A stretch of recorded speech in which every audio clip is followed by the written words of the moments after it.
Alright, well, today's project, since the DOT blitz, I figure I'll fix the air conditioner. I'll link a description for the air conditioner compressor where I got it from off eBay. It comes with the compressor, the dryer, an orifice tube, and all the seals you need. So it's like one whole kit. So while I was doing that, getting this air compressor out, I noticed that the turbo, I had to put my arm down on turbo because I got some of these lines out of the way. I noticed the turbo was moving on the flange a little bit. So obviously the gasket's either totally shot or it's not tight. And I already know my exhaust manifold's leaking, and I know my EGR is bad. So this job turned into a AC compressor and a exhaust manifold gasket / turbo job.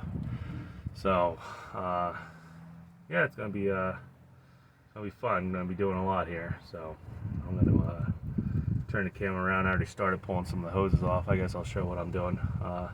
This right here is probably gonna save me. I already got the parts, thanks to the lovely internet. Let's see. I think I went to. I don't want to get their name wrong. I think it's heavytruckparts.com or equipmentandheavyparts.com, something like that. Highway equipment. I got the studs and the gaskets there. This I did months ago because I was planning to do this eventually, but I guess I might as well do it now. I already got everything else out of the way. So I'm going to turn the camera around, show you what I got going on here and everything, and drop tools everywhere and shit. Alright, so I got all the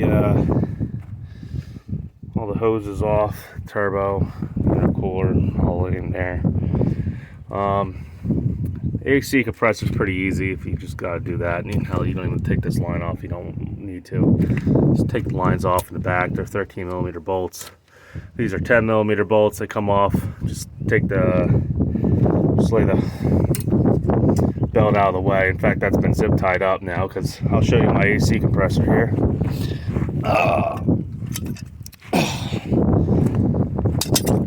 This on the road can put you down if you don't know to take the belt off. The whole thing's just flopping around. Literally burned the whole clutch out of it. So everything's trash. So yep, so this job turned into from an AC compressor to a whole full exhaust job. So I'll put this camera down. I'm gonna keep working. I'll probably start videotaping again when I start breaking stuff and cursing and jumping up and down like a total idiot. I'll be right back. This is why, well, I got the one bolt off, but that doesn't matter. The rest of them are still where they were when I freaking took everything off. So this is why I probably got a boost leak. Your turbo's not supposed to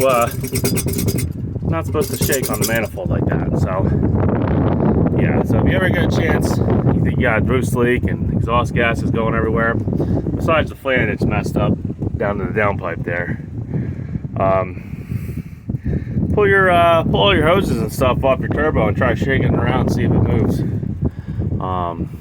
You also probably have a lot of whistling and stuff every once in a while when boost kicks in and everything else.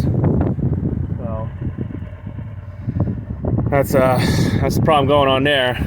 Take the turbo off, not too bad. You know, you got coolant line there. Take the sensor out. Disconnect all the zip ties. Oil. Well, this is the air feed for the for that air solenoid right there. You got your oil line, your oil return, and then you got a coolant line under there, which I just got plugged off because I wasn't going to dump all the coolant out of this thing, even though I lost a good amount.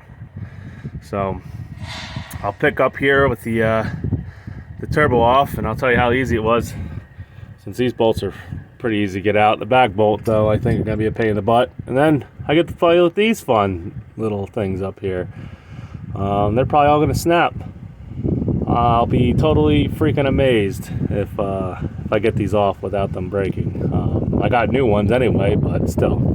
So we'll get going, and I'll have an update here.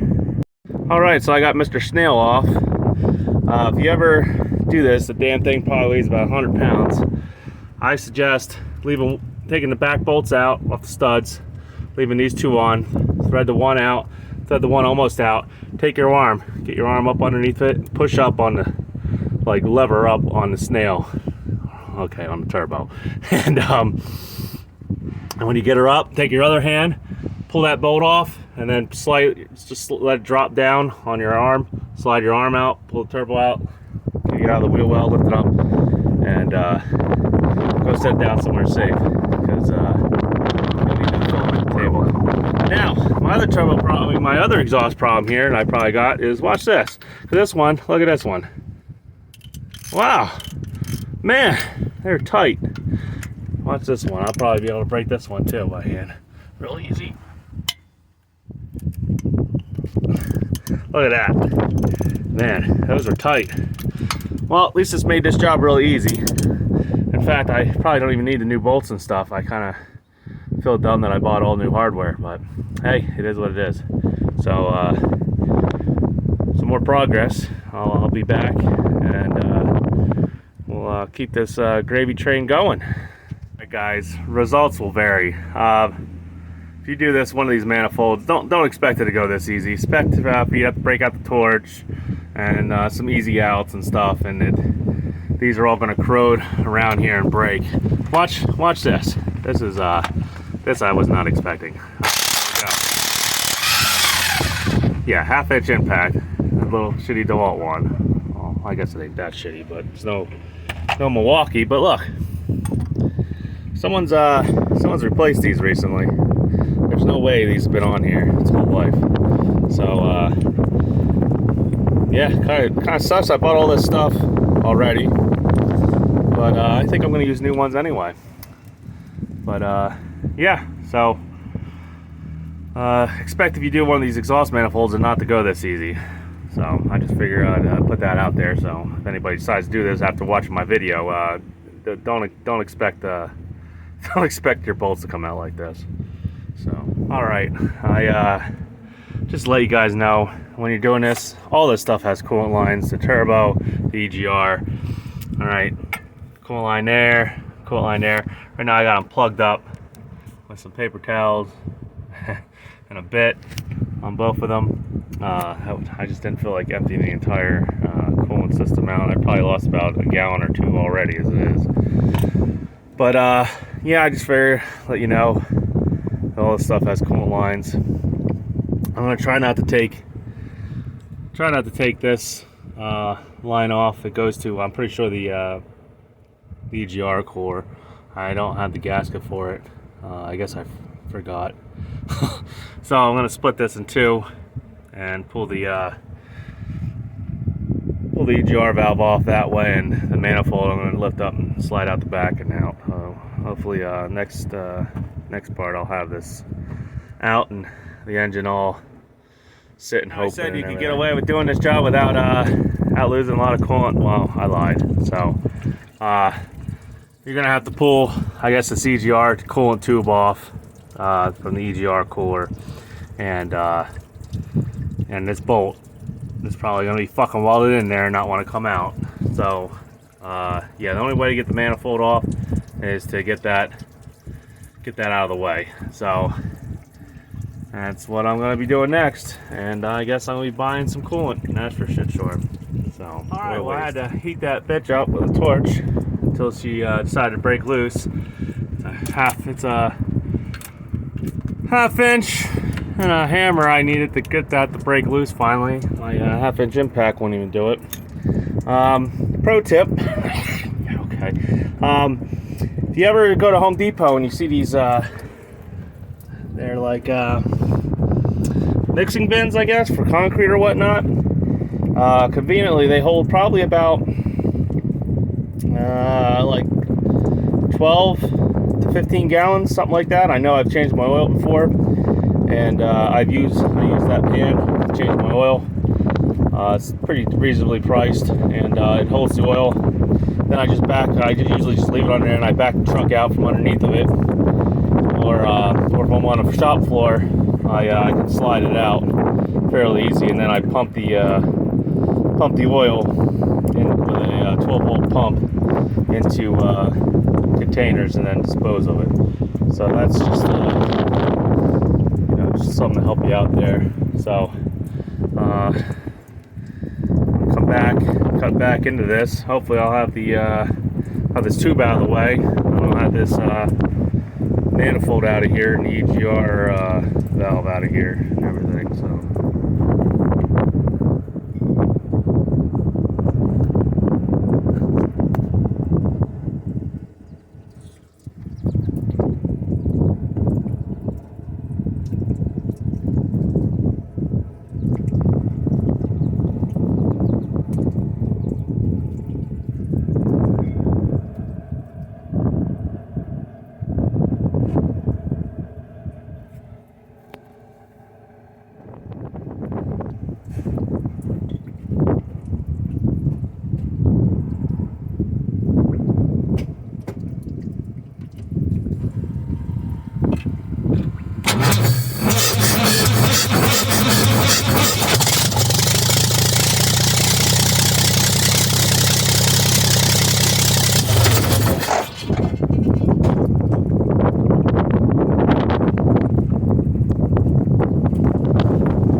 I got came with new bolts, new gaskets, even came with studs for turbo, but mine are good and I'm not even going to attempt to try to pull them out and do all that stuff. So I'm going to set this camera up here on this little tripod, which is 100-mile-an-hour wind today. I knock it the hell over, but we'll find out.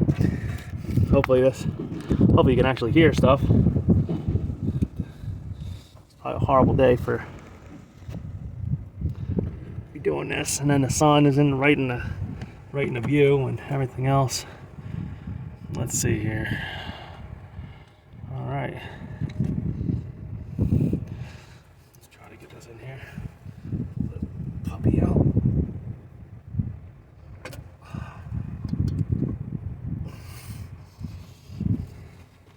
Get my fat butt over in here.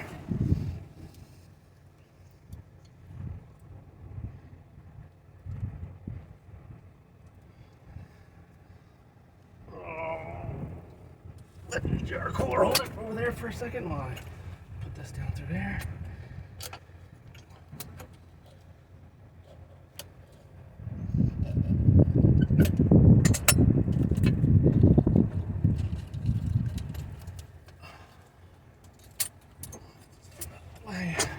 All right, just like that, easy peasy, sure. Luckily the manifold ain't incredibly heavy, ain't like lifting the turbo, that's for sure. And luckily the gaskets stud right onto the studs. So, makes everything much, much easier. So we're just gonna leave that sit there like that. Try to get one of these studs started.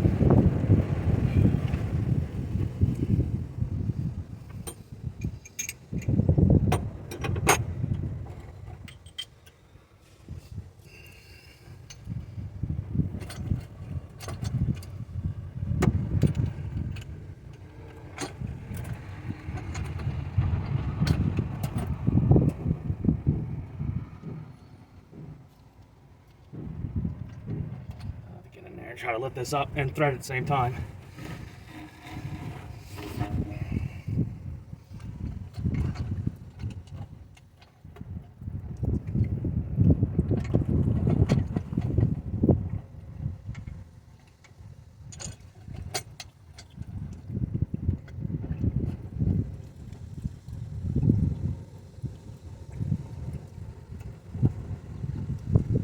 All right, we got one stud started. On the end there, unfortunately, with the threads out. Try to start another one on the other end.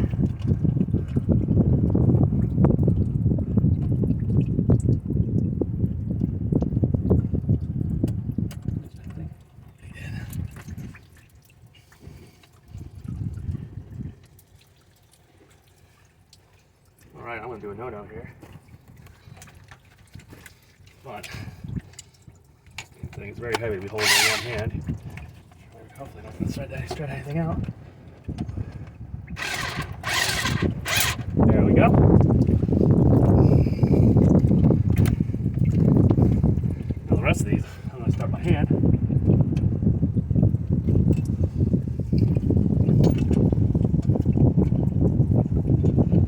way, these are 15mm bolts. I don't know if I said it or not.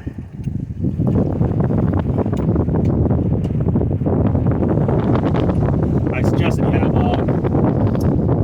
anti-seize, maybe anti-seize these bolts, but I don't, so I just sprayed a little bit of PV blaster in each hole, which will probably just burn off in no time, but I figured it's better than nothing. So I'm going to tighten this up, and I'm going to go, I guess I'm going to torque it from the outside in. Manual can hook it up, but that's bad. Judging by the way, since it's a 3-piece, it probably sounds as bad as the torque from the outside in. So we'll come back to hopefully the EGR on, and hopefully I'll be having this turbo back on here in a second, and I'll show you some highlights of that. I got it on here, and of course, you know, brand new bolts, which I'm guessing are probably cheap Chinese junk. Disaster struck. Brand new bolt, snap the hell off. So I don't even know where I put it. I probably fucking chucked it. I was so pissed off. Nope, don't know. So yeah, so I have my buddy the welder come over. I'm gonna fill that hole up with weld, and I don't know, try to get it off, try to get it out of there. I don't know if we're gonna be able to or not. Well, I guess I'll find out. EGR's on. Boy, was that fun. These clamps are a pain in the butt to get freaking everything matched up and together. But that's on. I'm gonna hook that all up. I'm gonna throw this turbo on, and all the lines back on, and now I'm gonna fire up and see what she does. Probably clean up my mess, run over and get some coolant, put some coolant in, and then next is gonna be that AC compressor. So that job turned into this job, and now it's gonna turn into that job. Like I said, I'm gonna probably get the welder over here on the weekend and try to get that out, either that or I'll probably maybe go over to Tractor Supply, or there's another place called Team Supply over here, and maybe get an easy out, see if that'll come out. I'm pretty sure it'll come out. Probably can't hear a word I'm saying with this freaking hurricane gust over here. But yeah, an easy out. Probably should get that out. Like I said, it's a brand new bolt, so I don't see why it would be that hard to get out. So, dust storm. Oh. Alright, I'll be right back. I apologize for all the wind. I don't know what's going on today, but it's going to be turbo time here in a second. Put the camera down here. I'll line it up. Alright, so you missed all that. I have no idea why. But, you should have been watching me put this turbo on right now, but you didn't. So I guess I'll have to go through it. So this turbo is heavy. To get in here, I would suggest turning this tire out. And all you have to do is really match these four studs up and get the top studs on and get the one bolt on it. Usually once you get these studs in through the manifold, it'll almost hold itself there. So you just start one nut, get another nut on, and then you go back and forth, and it'll suck it right up. And yeah, so I'm gonna let's see, I'm gonna probably try to look for this other nut. I got a brand new nut missing for this turbo, probably with the wind here, probably blew away in a box. So real quick, I'll just go over. There's two an oil in and oil out line underneath here. There's a cool line on top, and you hook up your sensors, and that's pretty much it for that. So I'm gonna put this tripod down, cancel this video. I don't even know if you can hear me with the 100-mile-an-hour wind coming through here. It's blowing the tripod around and all kinds of stuff. Well, between the wind and stuff, I wasn't even gonna bother trying to record the rest of this, but I got her all back together. Huh. A little bit of oil leak right there. So maybe the return line. I need a return gasket. But she's running good. Now I just got to do the air conditioner. And yeah, we'll be ready to go. So I don't even know if you guys can hear me with the freaking wind. I'm about ready to just give up on this whole video altogether. But anywho, that's that.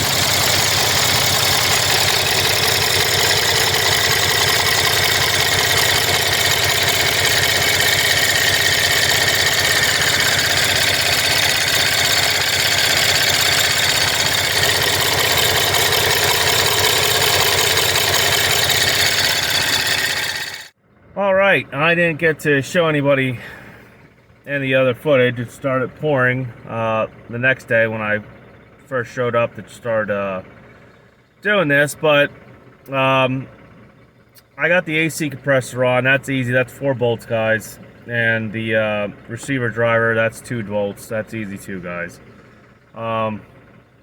Pretty much I'm going to take it over and get it get charged, which supposedly, from what I heard, Freon, the price of Freon is through the roof, so that's probably going to be expensive. Anyway, the exhaust, I don't have any leaks in it. The only leak is right around the turbo where the flange from the exhaust connects to the back of the turbo. And I got another downpipe coming. Should be here, I think, tomorrow, maybe a little bit later.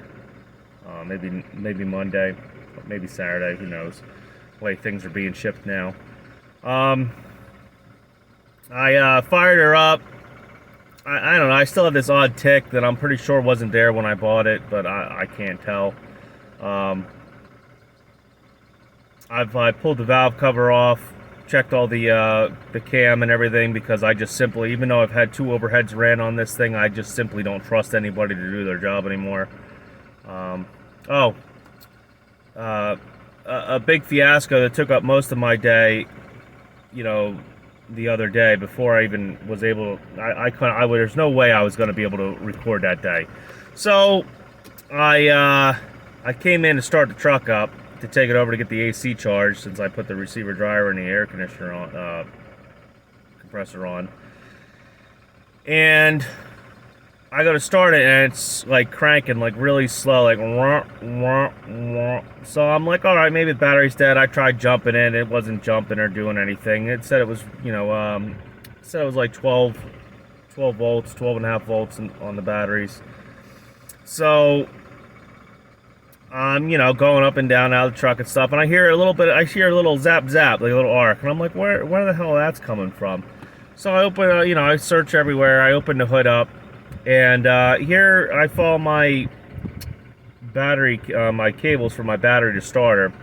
The cable loops from the starter up around underneath the starter and back to the batteries. Well, where it loops at and hits the bottom of the battery, it ate through the plastic shield they put there, and it ate through that, and it's just been arcing the wires out and eating through them until, you know, until it got, you know, from a 00, you know, 00 gauge, it's probably was maybe about, I don't know, 8 gauge left on that wire, maybe.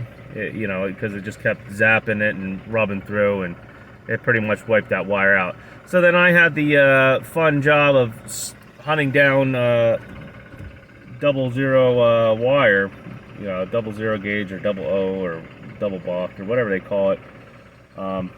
Because, you know, I have some 0 gauge, just regular 0 gauge sitting around for my inverter, but this stuff was even thicker than that.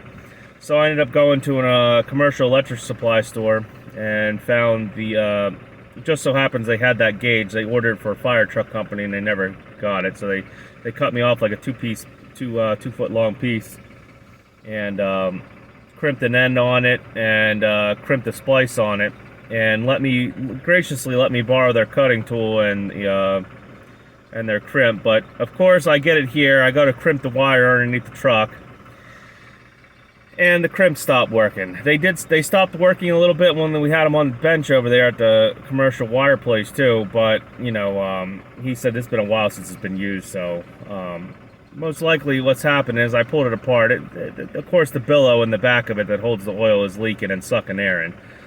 So after playing, getting to work on the bench, getting underneath the truck, it not working, getting it work on the bench, getting underneath the truck, not working, you know, I'm in a gravel parking lot right here. So, you know, I have a piece of cardboard wood down, but that wasn't helping much. So, you know, it wasn't fun under there. I finally lost it. and I just gave up, cleaned the tool up, and gave it back to him and said, hey, thanks, but the tool didn't work. So then I had to come up with an idea where I'm going to find a hydraulic crimping set that wasn't $600 or whatever. So I called up a few places. There was another electrical place up here. They said they had them, but they don't, they don't give them out, and they don't, they're all packaged, and I could buy it, and if it looks like it's used, they won't return it. So of course, underneath the truck, dragging across the ground and shit's gonna look like it's gonna get used. So I ended up calling up Harbor Bay Freight, and they have one. It's like a C, it's like a C. With a hydraulic ram, and literally, it's a small one where you can do it with your hands. It's made for like, doing like, I don't know, like four gauge on car batteries, or maybe 1 gauge or whatnot. Hold it with your hand and stuff. Start up tired and work on this thing nonstop. But like I said, I got the Harbor Bay one. I ended up having to pull one of the dies out of it, and I actually stuck a bolt and a nut in there, and that's how I pushed the bolt up into the part of the splice, and then I turned it around and did the same thing on the other side, and that's I got that to work. So the die for zero gauge wasn't cutting it, so like I said, I had to use a bolt for it, but it worked, and I'm going to keep the tool because. Here I go again. That's I needed one, actually. I needed one when I put the inverter in, when I did the wiring for that. There's a couple times I needed it, so who knows, if I ever get another truck or a couple trucks, I might have to, or even my cars at home, if I have to wire up some battery terminals or something, I can use it. So it was $60, so money worth spent. Other than that, right now I just got it running, charging batteries, and that's that. I was hoping to be running about halfway through this week, just to put some money in the bank for this week, but it is what it is. I missed Blitz week, I guess, and I got a few things sorted out in this truck, so I guess it was time and money well spent. I'm sure it's gonna here I go again. I'm sure it's gonna run a lot longer now. A lot better, due to the fact that the turbo's not falling off of it. The exhaust leaks fixed for the EGR, the exhaust leaks fixed for the manifold, the exhaust leaks fixed off the turbo. So I'm just surmising that the next little project is going to be injectors, and hope I can find some.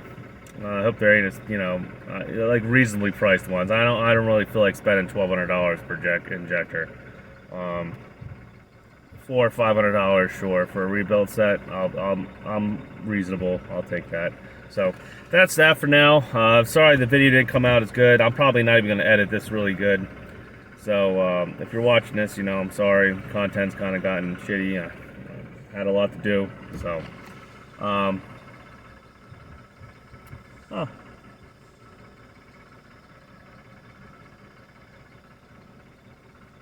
watching them, they're moving the, I don't know if you can see it, moving the piggyback train. I haven't seen that thing move in, I don't know, like a year now. But, oh, my camera setup's done. But, yeah, that's that for now. If you have any comments or questions, just shoot them in the thing. Subscribe. I'm going to keep trying to make videos like this and me fixing things on my own. Only background experience I got is I was an auto mechanic for about like eight years. It's so far everything I've had done by most local shops around here, they've either done incompetently or not done at all, or raped me in price, because I've just found out the rears I had a rear power divider. I had a power divider put in this damn thing, and I was at the junkyard where he probably got it from, and they said they charged me about $500 for a power divider. That's about what they sell them for. So I said, oh, really? So I still had the invoice in my pickup truck. I pulled it out. The damn shop down the road So they literally drove about maybe 20 minutes to go pick up this power divider here at this junkyard. Picked it up in their pickup truck, took it back to the yard, and then charged me about $1,800 for a used power divider that they bought for 500 bucks out of the junkyard. So yeah, you know, I understand price markup, but holy crap, you know, maybe 500 bucks. Okay, not that much. So yeah, so it pays. It pays to be able to do your own work. That I probably wouldn't be able to do. There's no way I'm going to pick that up myself and stick it in. Just like when I did the one rear that was leaking, I called them up and they told me it was going to probably be like $4,000 to that. I said, hell no. I said, you know, I'll do it myself. And I did. I had my buddy welder come and he welded the leaking rear case up. So, probably totally off topic now, but, you know, working out here in the sun and then getting rained on and everything the last couple days, and doing your home, you know, your duties at home with the kids and the wife and everything, you know, I'm exhausted. But hey, I saved a good amount of money. I lost some money though too. Hey, you know, I didn't bring any revenue in, but that's you know, you take that. I technically I didn't lose that much money. I lost what I rent the trailer for, and I lost what I pay for insurance. So I lost maybe like $400 this week. That's if I don't end up running a load tomorrow. So, all right, well, that's enough of me rambling on. You know, sorry that the repair stuff all got cut short, but you know, Mother Nature and just stress, you know, took care of that. So, until next time, I'll see you.